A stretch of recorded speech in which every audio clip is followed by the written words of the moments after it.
Welcome, folks, to this week's edition of Tech Sales Advice. I am, of course, your host, Chris White, and this is the LinkedIn Live program for pre-sales professionals and pre-sales leaders. And folks, these are live conversations, as I like to say, by design, unscripted, unrehearsed, and unpredictable.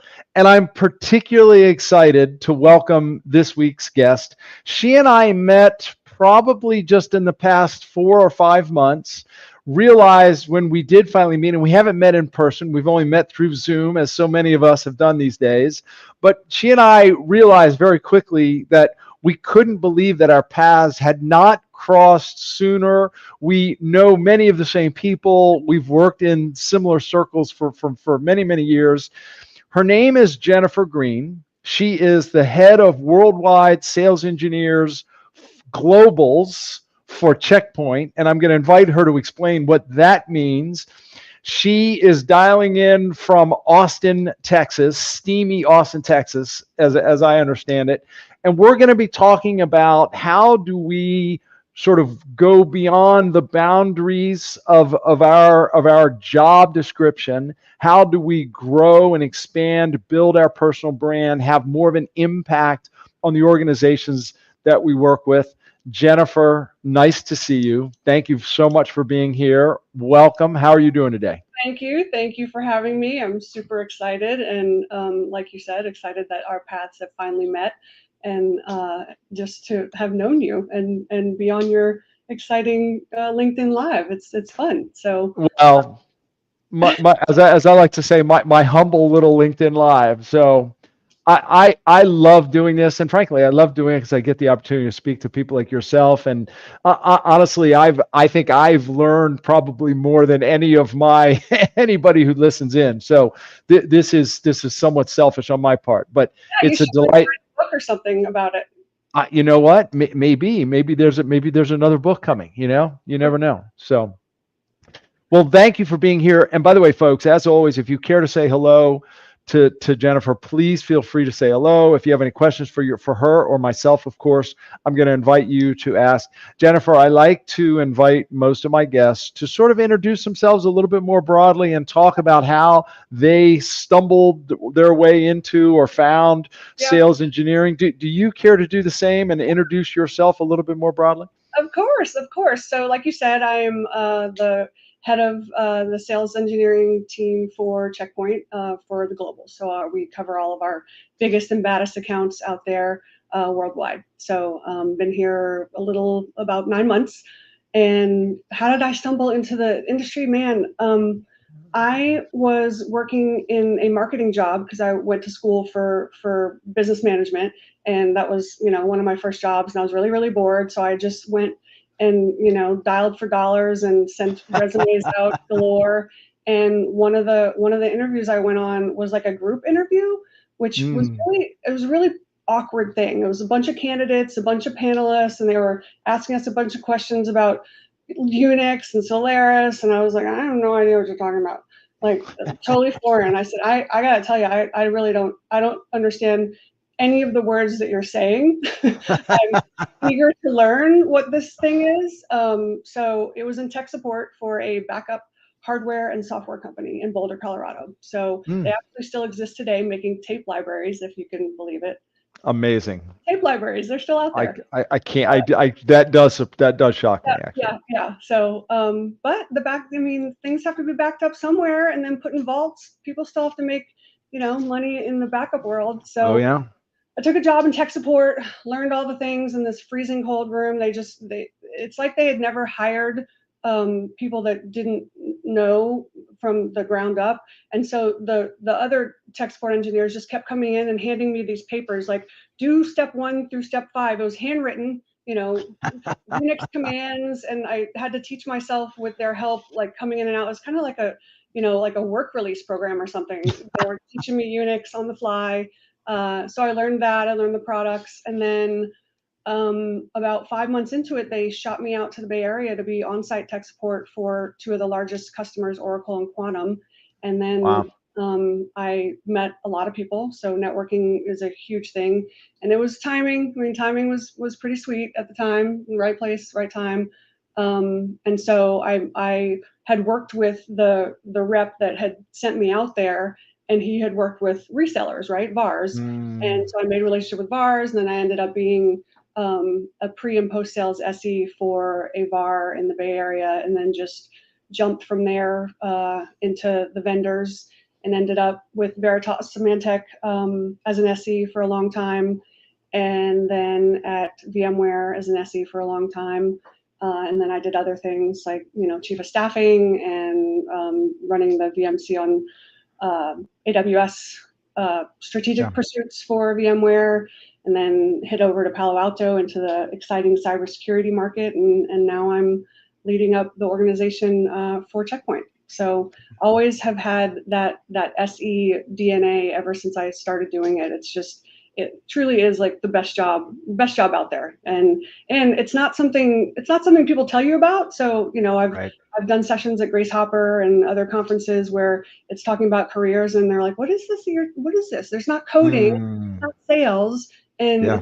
it's the sweet spot in between where you can still be technical, but use your people skills and speak to all genres of people and help them solve their problems with, your solutions. So Yeah. it's been Yeah. great. It's really an amazing story. I have a very specific question, but before I go there, you mentioned something about a grace hopper. What is that? What, I don't even know what that is. Grace Hopper, Yeah. oh man, like the Anita Borg, the Oh, first woman yeah. in technology. So it's Yeah. the Anita Borg Foundation. Grace Hopper, another big name in women in technology, and there's a Women in Tech Grace Hopper conference every year. It's really big. I think Okay. like 4,000 or 5,000 participants that Amazing. join. Yeah, yeah. Okay.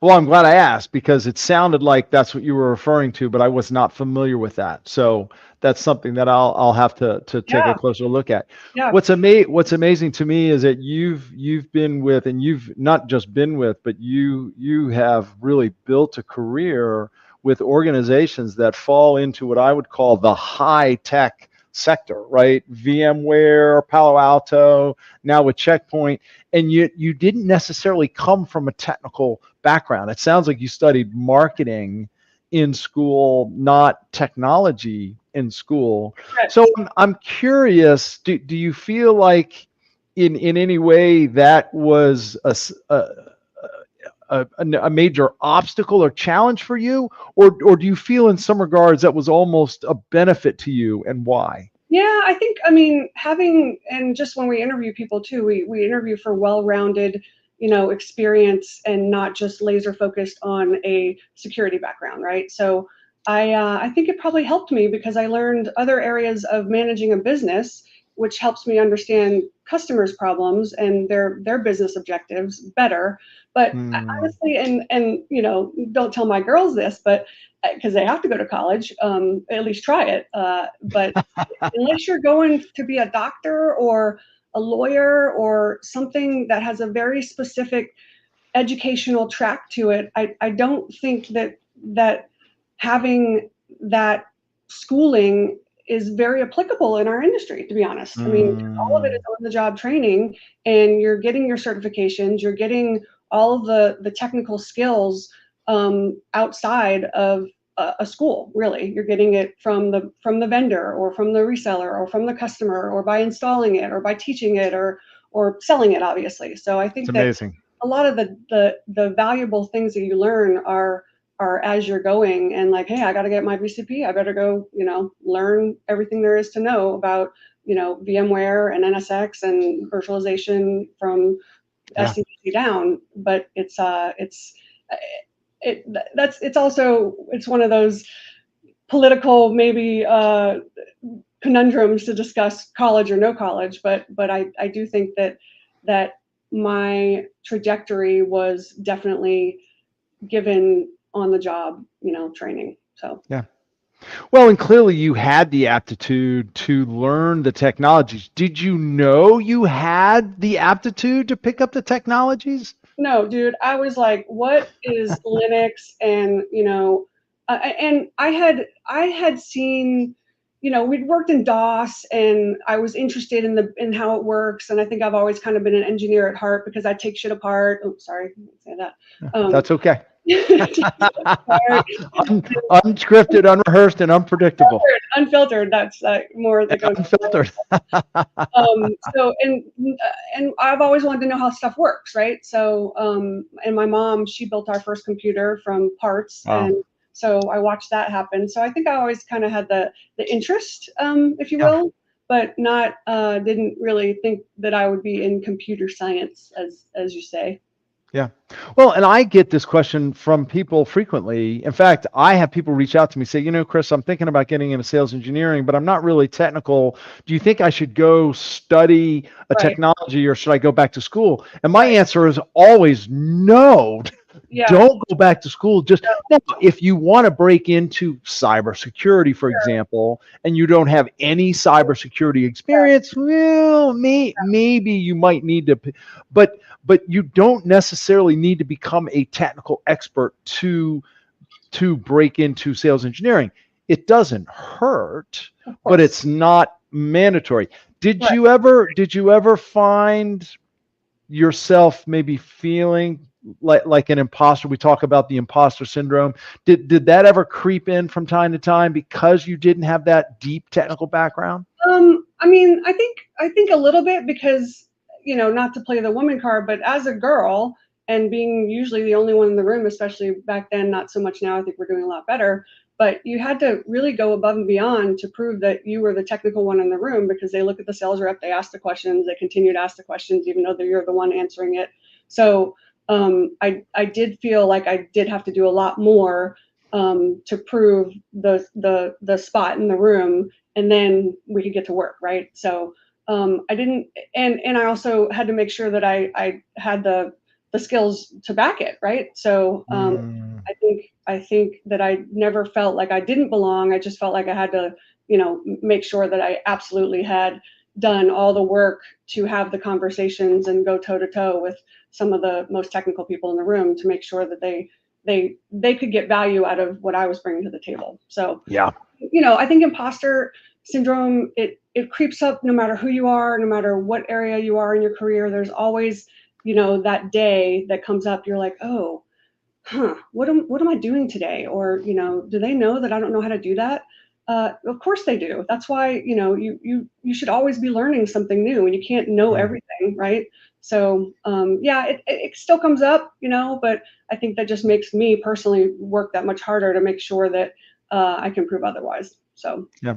Well, and I mean, I sense that the handful of times that you and I have talked, even in this conversation, that you're clearly very driven. You're clearly driven to prove yourself. You're driven to support your clients and deliver value, et cetera. So, and I think there's just a certain, I don't know, there's a certain thing inside, I think, that drives us. Has that always been there for you? Oh yeah. That's like a competitive sibling rivalry thing of, I'm going to succeed and no one's coming to save you. You're the only person that is going to take care of you and get to work. So yeah, it's just a work ethic. I mean, I've had a job since I was 12, so which is a long time to be working. When is it over? But yeah, I think that comes from having both parents working, all of my grandparents working. There was not any stay-at-home people in either of my households, so it was just a eat or be eaten world. Yeah. So, and what I hear you saying is just a work ethic that was ingrained. But by the way, Clifford Barcliff is on. Clifford, nice to see you. You mentioned something about the edu guy. He's like, yes, he's a training. Hey, Cliff, that's very good. Yeah, you're right. Everything can be solved with a quick cert. Just go get your certs. Exactly. Certify. Exactly. So, Jennifer, one of the reasons that I was inspired to invite you on the show is the track record that you have of, I'm going to say, leaving the organizations that you have worked with in a better place after you have moved on, which many of us do. and in particular, you have stood up other organizations, whether it's the organization that I think Wise is one of the ones that you set up, or Lyft is another one. And I remember you said to me, I always wanted to make an impact that was greater than just what I was asked to do, just my job responsibility. And I just think this is such an important message. So I want to pick this apart a little bit. What inspired you to try to do more within the organization, whether it was specifically to promote women in the field or just to help the organization grow? I mean, it's kind of like if you see something, say something, right? So if you see a need for something, there should be nothing stopping you from fixing it, or at least getting a tribe together to go, try and fix it, right? And I always say also to try not to focus or spend energy on things you can't control. But if there is that one thing that you're like, that's a gaping hole, and the four of us can bond together and go try and fix it. And there's a program a long time ago at Symantec. It was called Braveheart, and it was through another facilitator program. But basically, they pick high potential people, they put them all together, and you pick the company's biggest issues and problems, and then you present them to the CEO, COO, all the execs, and they say, yes, we want you to go fix that. And you have carte blanche to anyone in the company to go fix it. And that was an amazing program. I mean, I already been working towards other things, but that kind of just tells you that the worst you can get is no. Like if you find a need for something and you want to go create a special focus group for service providers, or a special focus group for guys who wear blue and white shirts because that's what you wear every day and you love that shirt and you really want to bond with all the other guys that wear that shirt, and it's a commonality and you know that there's passion out there, then you go and you make it, and you will find others who have seen that there's a need for that and they want to help solve it, right? So I think just the whole, if you see an opportunity to create something to help others, and it's also a little selfish, like, hey, it's going to help me in the long run too, because I need more people in the service provider space, for example, that have done that, versus I'm trying to find them one by one, and I'm trying to pick a needle out of a haystack for this data that I know one of you has done. Instead of creating an alias or emailing the whole world, hey, has anyone done this? Have a group of people to rely on. And I mean, if you want to go farther, go together versus faster alone, right? So. I mean, you said so many things there that I want to pick apart a little bit. You mentioned helping others, and I think you're right. I think if chances are, if we're facing a problem or we're seeing a problem, chances are we're not the only ones. One. That's right. Right.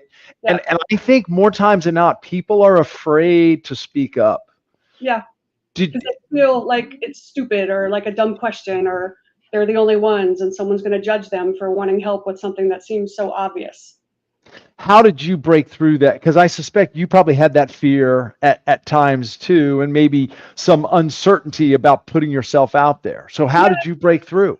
Yeah, I mean, I think I asked around. Like the first one was making the ladies in field technology at Veritas, and which turned into WISE, Women in Systems Engineering. So, you ask around, say, hey, do we have, because being new, and at VMware, I was like, hey, do we have anything like this?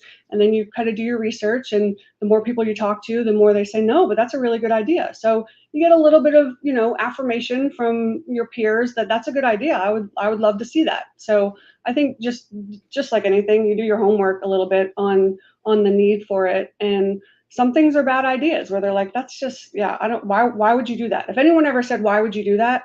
It's kind of pick at me a little more. Well, I'll show you why. But if everyone says, well, why would you do that?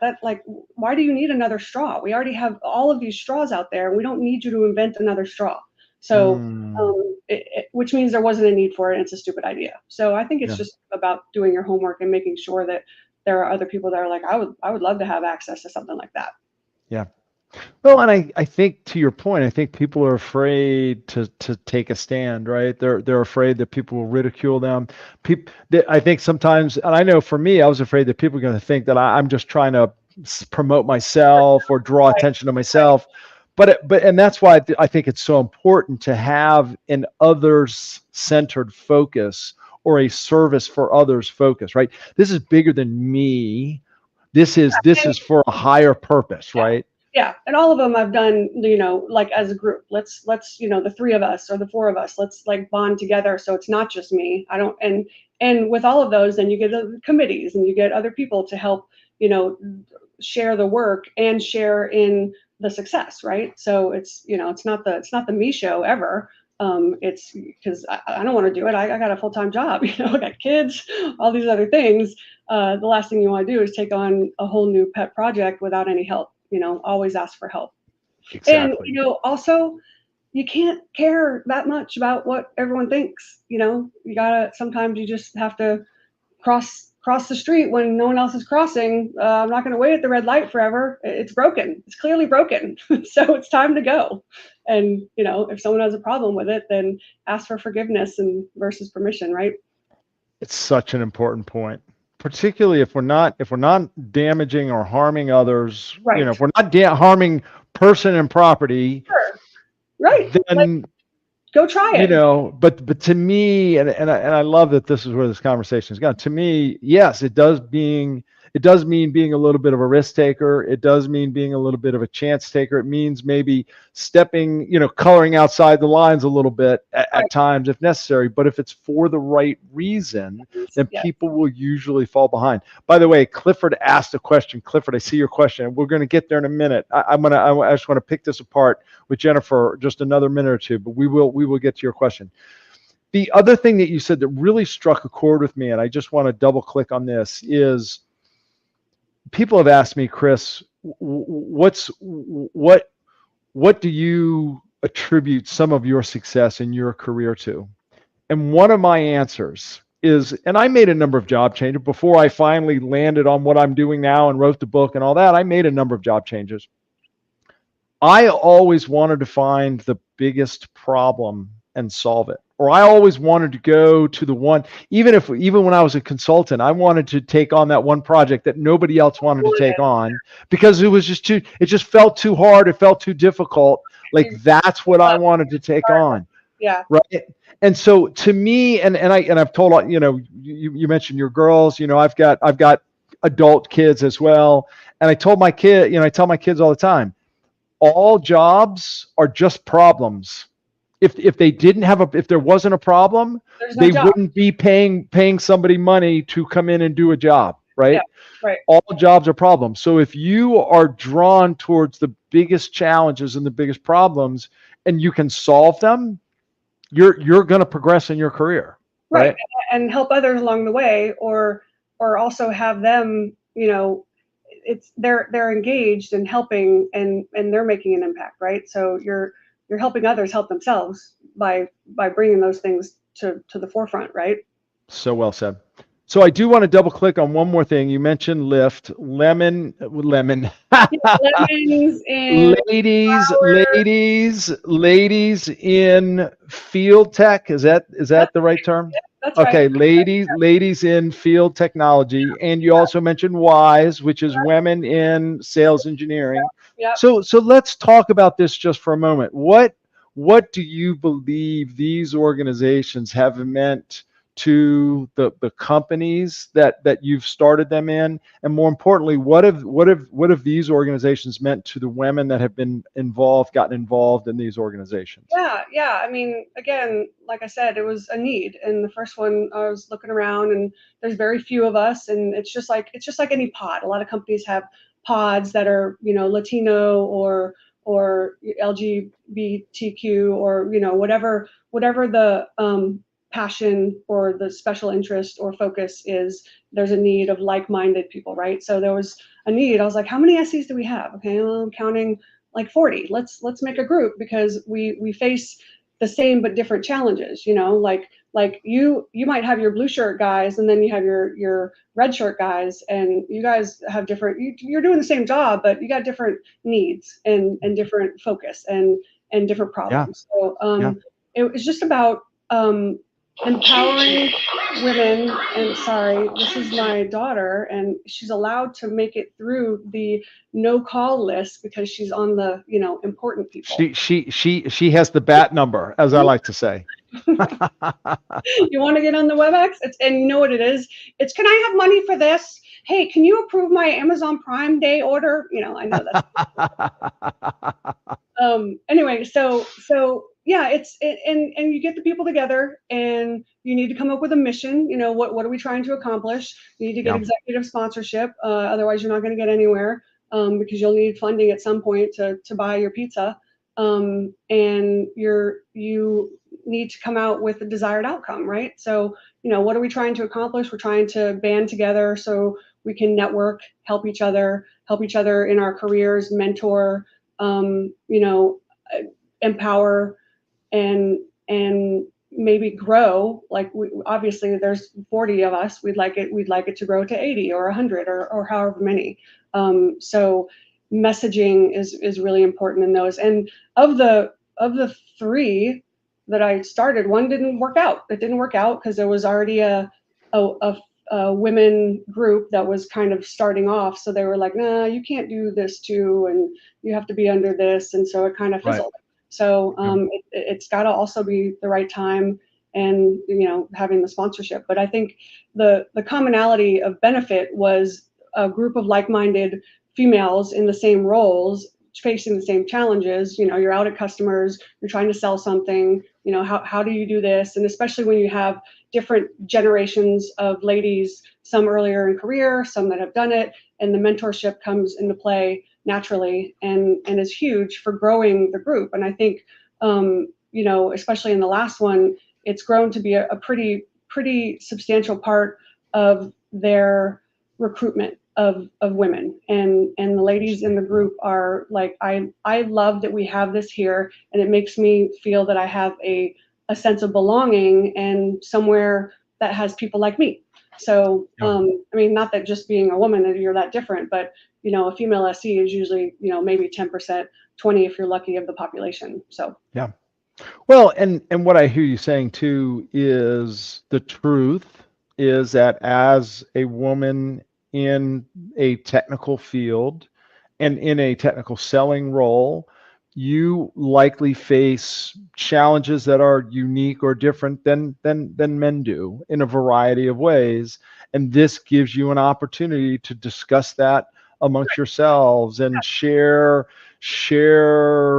techniques or give encouragement, and in particular, you mentioned the different generations, encourage maybe younger women who are maybe uncertain of growing into that role or dealing with imposter syndrome or what have you. So and I think there's a number of other sort of avenues that programs like this or groups like this can take. So and I think one of the key messages that I was hoping to really sort of uncover here is, for I think a lot of sales engineers, we take pride in working hard. We work deals. We prep for demos. We do POCs and we do RFPs. And there's a lot that we do within the context of our job description.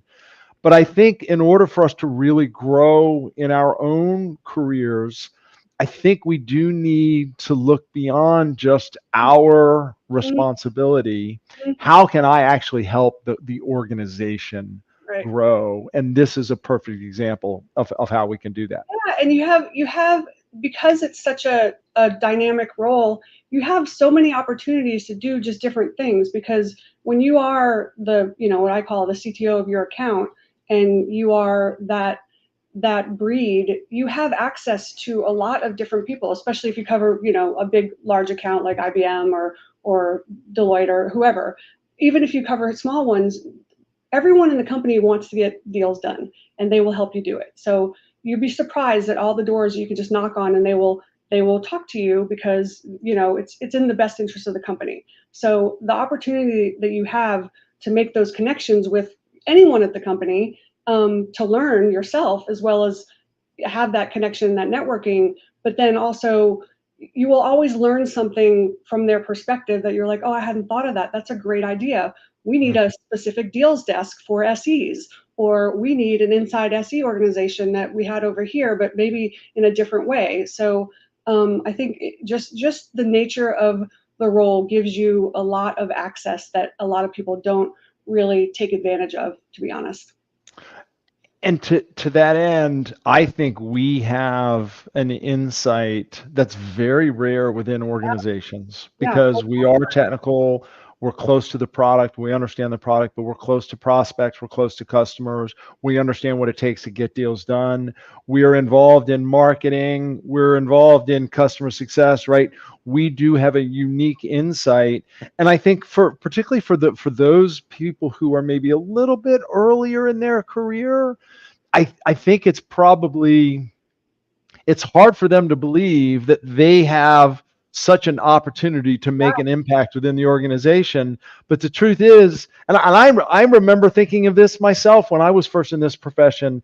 I remember thinking, does not everyone see it the way I see it? Because this just seems so obvious to me. But in most cases, they didn't because they don't have the insight into the product, the customer, right? That the sales process that we do, right?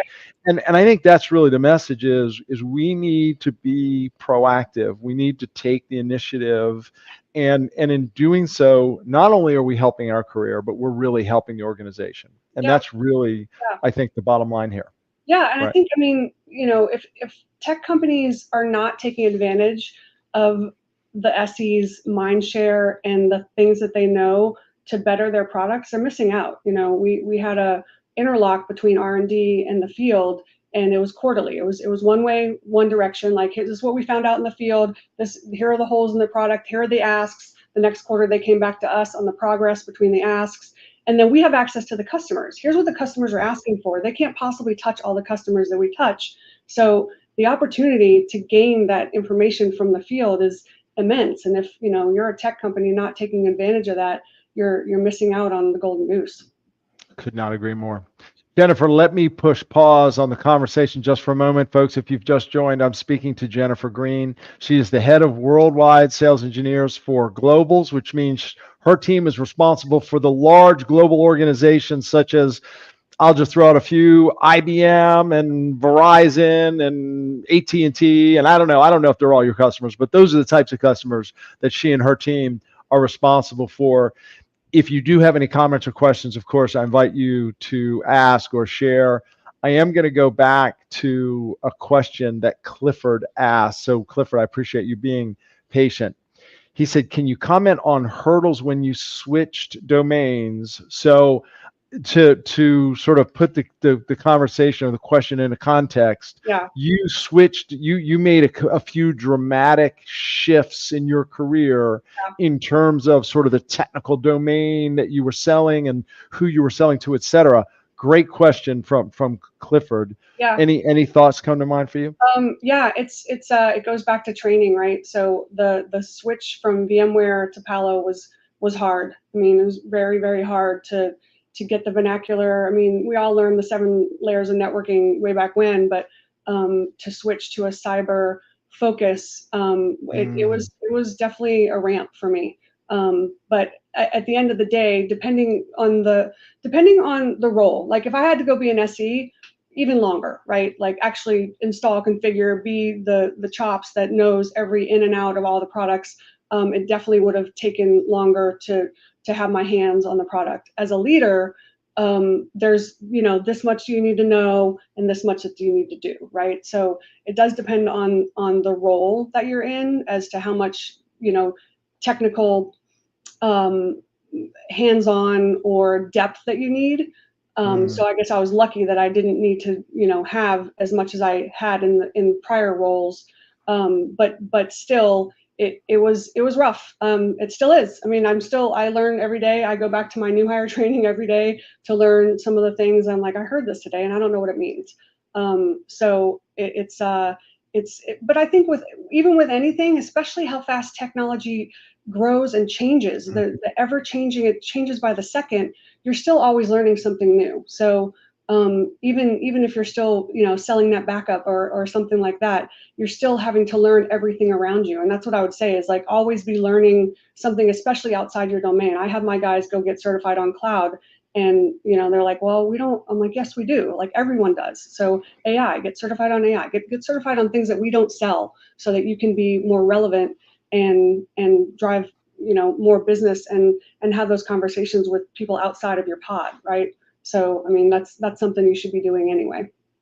Well, and that I think that falls into the category of taking the initiative and going beyond your current job description to maintain your edge, Yeah, right? To maintain your competitiveness, you individually and on behalf of your organization. Now, you mentioned the fact that you've made some of these changes as a leader, so it wasn't as important for you to get maybe up to school or up to speed on all of the details. But how important was that, or has that been, to build the credibility and yeah. trust with your teammates? Definitely is. It definitely is. And the way I went about that is I have them teach me. Teach me something. Teach me in two Mm. ways. One, like I'm your grandma and you're trying to explain, a fax machine to her.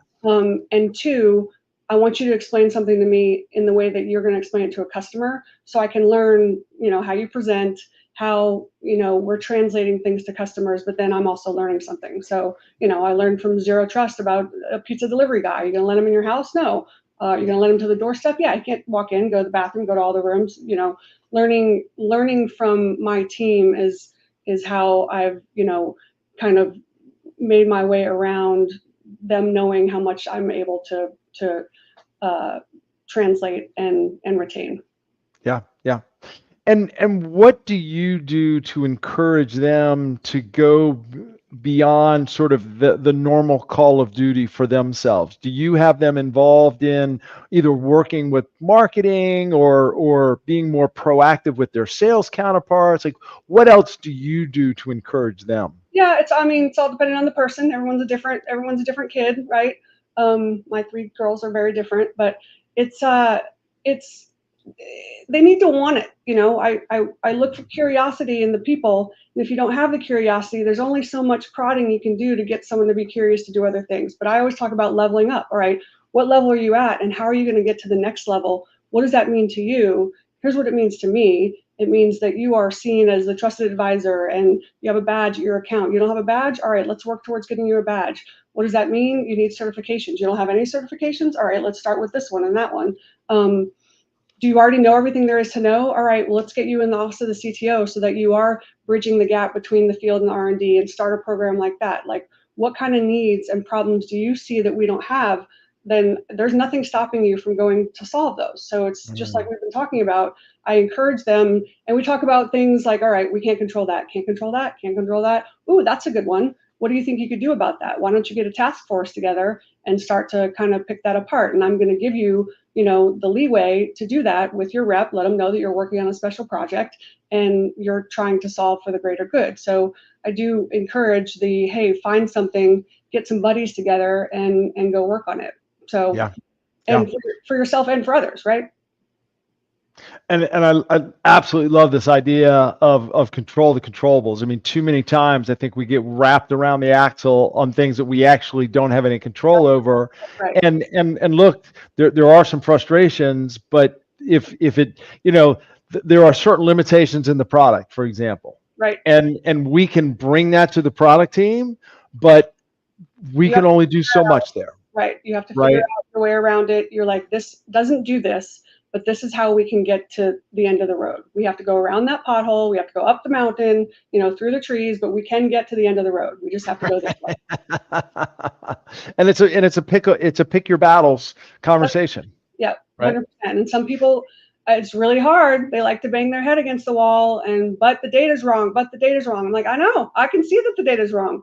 I can't change the data. Like, unless you have some magic key to change the data behind the report that we're looking at, I don't, but I can change the report. I have Right, Excel privileges.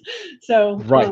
yeah, it is, it Yeah, is hard to, you just have to, again, be able to have that multiple personality ability to kind of translate from different people what they're trying to get to, right? yeah.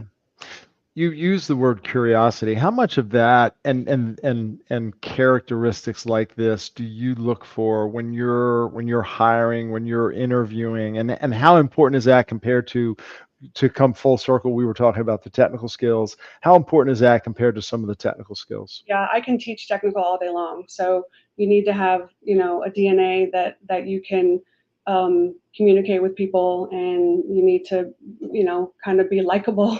The SE. I say it's like a multiple personality, because you are working with all walks of life, and you need to be able Mm, to translate and communicate and be trusted by them. So then you need to have the trust factor, right? That's number one. And I need to believe you. So tell me a story, sell me something, whatever, but I need to believe what you're saying. So the believability is huge. The technical, yeah, I'm not going to take some guy or girl or anyone from a marketing role and put them into an SE role, or a lawyer into an SE role. Well, I don't know. That actually could be pretty interesting. But there needs to be some background of technical for me personally in globals. I'm not going to put some new guy and train him from the ground up. Like, we just couldn't possibly do that to our customers. But right. the technology itself, I'll take someone that knows cloud and doesn't know a thing about our products and train them on our products, if they have a little bit of background, but they're an amazing SE. Like, if you have the SE skills, the credibility and the trust and just the aptitude and the attitude, then I can train you on anything. Yeah, yeah, yeah. It's the intangibles, and really, this is to me. This sounds like your story. I mean, ironically, I knew nothing. you studied marketing. You were in a panel interview, and they were talking about things that you had Man, no understanding of whatsoever. Managed to get the job, and within 6 months you're in a customer facing tech support role with two of their biggest customers in the Bay Area. So it to me that is the precisely the pattern that you have followed. So it does not surprise me in the least that those are the traits, those are the yeah. skills that you look for. Interestingly enough, and I have to make a plug. So I don't know if you've met Ron Whitson yet, but Ron is he's an SE leader, and he's pretty well. In fact, he was on the show last week, and he'll be releasing a book soon called, I think it's called A Friendly Human in Pre-Sales, and Oh, he talks about 7 timeless behaviors. I did. Um, I did see and that go by. and one of them is be authentic, and others tell a story, as you were just saying. So and as you were sharing, it reminded me of many of the things that he talks about. So I'll make a shameless plug for his book for anybody who may be listening. Believe it or not, Jennifer, we have been at this for 45 minutes already, and I want to be respectful. I want to be respectful of your time. I do have just a few more questions. As you reflect on your career, we were talking about some of the organizations you've started. Lyft was one, Wise was another, and these are all organizations designed to really promote women within the technical field, the sales engineering field. Were there any women in your career that played an important, I guess, role or had a significant influence on you as maybe you were a little bit earlier in your career? And if so, in what way? Hmm. Let's see. Earlier in career, yeah, I guess so, in a positive and negative way. But um, Mm, um, uh, she was a business owner, and very, very hard. And I find, and everyone's different again on the carrot or the stick. But what what drove me more was how hard she was. So it was just like, mm, yeah, that's not enough. That's not enough. That's not enough. Knowing full well it was. And later on, eventually you find out, like, yeah, you were doing way more than enough. And it's not her style to tell you you're doing great. So, interesting. it kind of pushing me, knowing that I could go farther. And same with any leader I've had, the ones that have pushed me to do more because they knew I could, have been, the best ones, rather than just letting you kind of coast along or be really good but not great, right? So you're good, but you still can be great. So That's the favor that you do to others, is making sure that you're like getting their unleashed potential out of them, because it excites you too. Like, oh my gosh, I didn't know I could do that. I had no idea I Right. could run that marathon. I had no desire. Even if a lion was chasing me, I'm not going to run that marathon. That's a great visual. And so taking that a step further then, as you work with people, and in particular women that you are either mentoring or leading, is there any specific advice that you give to women maybe earlier in their career who are maybe a little bit, I don't know if gun shy is Yeah. exactly the right word, but maybe they're still sort of working on finding their confidence and finding their place, maybe struggling with a little bit of imposter syndrome? Yeah, yeah. Well, which, I mean, could go for anyone, right? Not just women. So, yeah, I would just say, like, the confidence is yours and only you have control over it. And so even getting one bad, it's just like a restaurant, one bad review like wipes out 10 good ones. You can't let that define you. Like a failure doesn't define you. It should make you better, right?